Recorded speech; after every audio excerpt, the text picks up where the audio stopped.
I don't want to push it too far, but is it a stretch to say that this result could actually complicate the timing of the taper story over at the ECB and the magnitude that they actually reduce quantitative easing by? It is possible if you consider also that there will be elections in Italy, presumably in the first quarter next year, and that the outcome of the Italian elections is kind of difficult at this stage, as the three major blocs have almost equal power.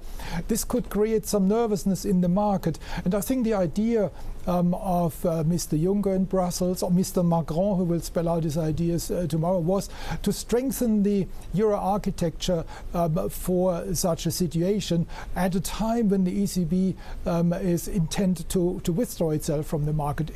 If this is not working because the German coalition is difficult to bring about, and if there are if the Free Democratic Party is going to resist the further mutualization of debt in Europe, then the ECB may have difficulties in extracting itself at the beginning of next year, against the background of increased uncertainty about what is going to happen to the euro.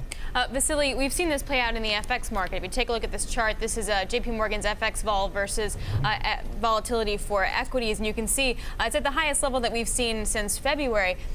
Is that the explanation for it? Is it the central bank uncertainty? I thought we were in a convergence scenario. Convergence or divergence, it's kind of, I think it's becoming a little bit complicated. Look, I think we came into this year with the idea that the Fed was going to be the only central bank that's exiting accommodative policy, the only central bank tightening. It turned out to be that a lot of the central banks in the G10 are moving in that direction.